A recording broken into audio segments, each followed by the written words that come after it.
Assalamualaikum warahmatullahi wabarakatuh.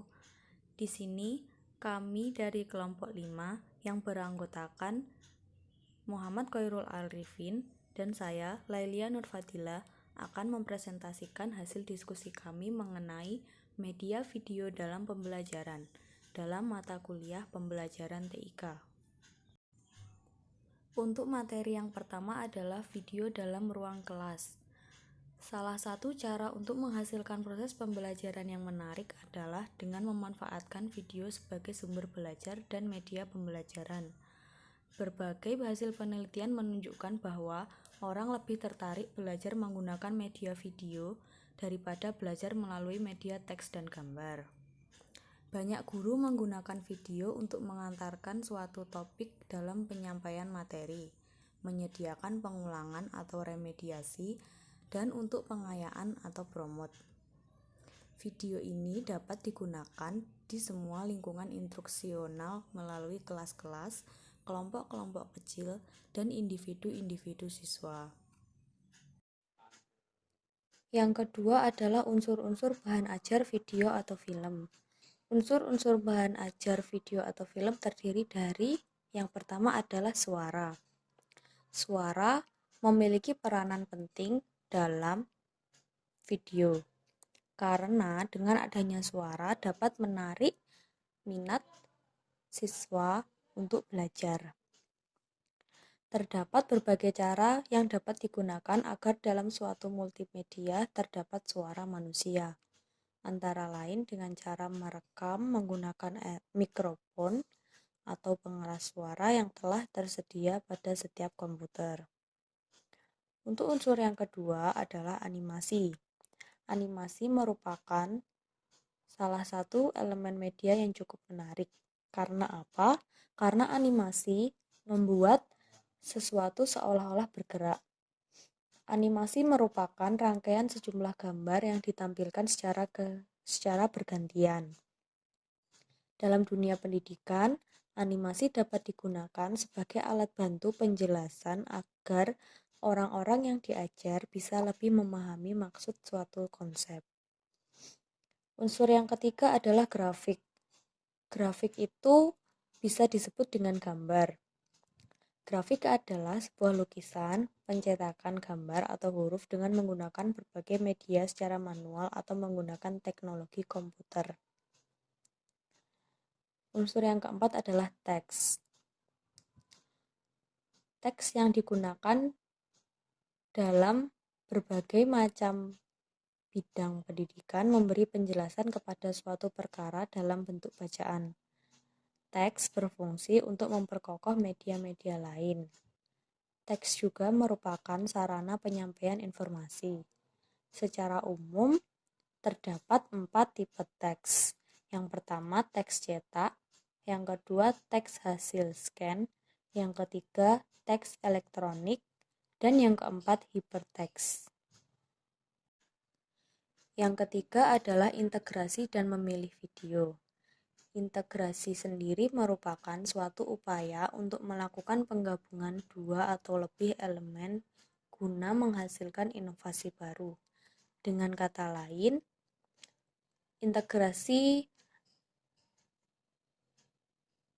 mengintegrasikan teknologi informasi ke dalam pembelajaran adalah suatu upaya untuk menggabungkan teknologi informasi dengan teori-teori pembelajaran untuk menghasilkan cara dan strategi baru dalam melaksanakan pembelajaran. Selanjutnya tentang panduan memilih video. Pembelajaran yang efektif memerlukan perencanaan yang baik. Media yang akan digunakan dalam proses pembelajaran itu juga memerlukan perencanaan yang baik. Meski demikian, kenyataan di lapangan menunjukkan bahwa seorang pendidik memilih salah satu media dalam kegiatannya di kelas atas dasar pertimbangan. Yang pertama, pendidik merasa sudah akrab dengan media itu.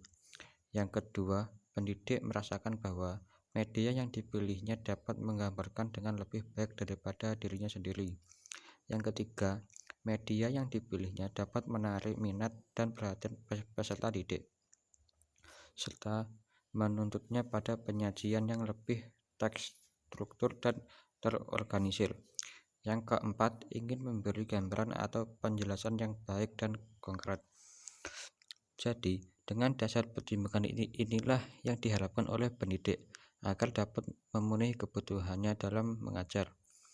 Beberapa faktor perlu dipertimbangkan, misalnya tujuan instruksional yang ingin dicapai, karakteristik peserta didik atau sasaran, jenis rangsangan belajar yang diinginkan seperti audio, visual, gerak, dan seterusnya. Ada beberapa kriteria umum yang perlu diperhatikan dalam memilih media, yaitu kesesuaian dengan tujuan. Perlu kita cermati tujuan pembelajaran, apa yang ingin dicapai dalam suatu kegiatan pembelajaran. Kemudian bisa dianalisis media apa saja yang cocok guna mencapai tujuan tersebut. Yang kedua, kesesuaian dengan materi pembelajaran atau instruksional konten. Yang ketiga, kesesuaian dengan karakteristik pembelajaran atau peserta didik. Yang keempat, kesesuaian dengan teori. Pemilihan media ini harus didasarkan atas kesesuaian dengan teori.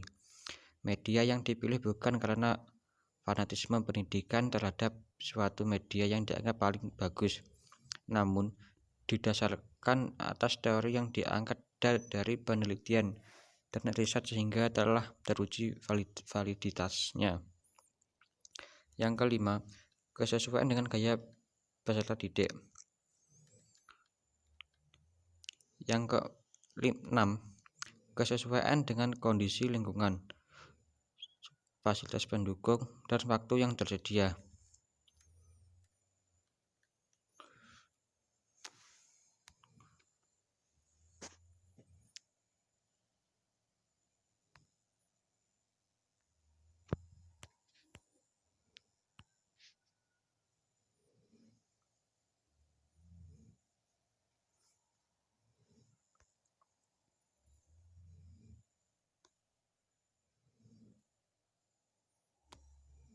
Selanjutnya, kelebihan dan kelemahan. Video sebagai media audiovisual yang menampilkan gerak semakin lama semakin populer dalam masyarakat kita. Pesan disajikan bersifat fakta. Kelebihan media video yang pertama, dengan ada alat perekam pita video, sejumlah besar penonton dapat memperoleh informasi. Yang kedua, menghemat waktu dan rekaman dapat diputar berulang-ulang. Ketiga, keras lemah suara bisa diatur. Yang keempat, mengembangkan imajinasi. Yang kelima, mengembangkan pikiran dan pendapat para siswa. Yang keenam, demonstrasi yang sulit bisa dipersiapkan dan direkam sebelumnya, sehingga pada waktu mengajar, guru bisa memusatkan perhatian pada penyajiannya. Yang ketujuh, dapat membawa siswa berpetualang dari negara satu ke negara lain, dari masa yang satu ke masa yang lain. Yang kedelapan, mampu menggambarkan peristiwa-peristiwa masa lalu secara realistis dalam waktu yang singkat. Kesembilan, memperjelas hal-hal yang abstrak dan memberikan penjelasan yang lebih realistik. Yang terakhir, video dapat ditunjukkan kepada kelompok besar atau kelompok kecil, kelompok yang heterogen maupun perorangan.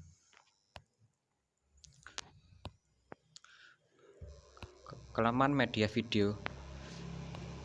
Yang pertama, sebagai media audiovisual yang lain, video juga terlalu menekankan pentingnya materi ketimbang proses pengembangan materi tersebut. Yang kedua, sifat komunikasinya. Yang satu arah harus diimbangi dengan pencarian bentuk umpan yang lain.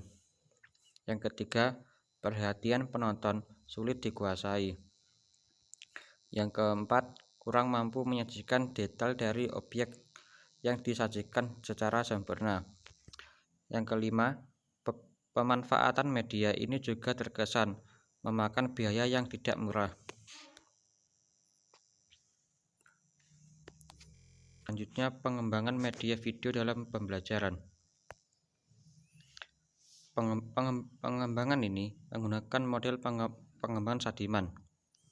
Model ini digunakan karena sesuai untuk diterapkan pada penelitian pengembangan media video pembelajaran. Tahap-tahap dalam pengembangan sesuai dengan model Sadiman meliputi: yang pertama, identifikasi kebutuhan.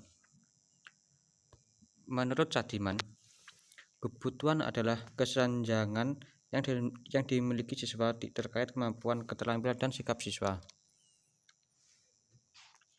Kedua, perumusan tujuan pembelajaran. Tujuan merupakan suatu yang penting dalam pencapaian pembelajaran. Dalam kegiatan pembelajaran, tujuan instruksional juga merupakan penentu arah atas proses pembelajaran yang akan berlangsung. Ada dua jenis tujuan instruksional dalam pembelajaran, yaitu tujuan instruksional umum atau kompetensi dasar dan tujuan instruksional khusus atau indikator.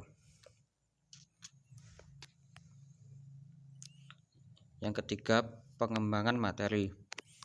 Tahap pengembangan materi tersebut merupakan tahap pengembangan materi menjadi sebuah naskah video. Dalam pengembangan materi menjadi sebuah naskah video berarti menuangkan materi ke dalam tulisan.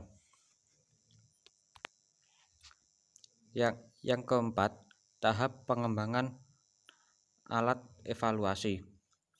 Tahap pengembangan alat evaluasi untuk mengukur kemampuan pemahaman peserta didik terhadap materi, maka diperlukan alat evaluasi hasil belajar. Bentuk alat evaluasi ini berupa pre-test dan post-test. Yang kelima, tahap menyusun naskah. Tahap menyusun naskah merupakan penulisan naskah pada media video pembelajaran yang berfungsi sebagai acuan ketika memproduksi program.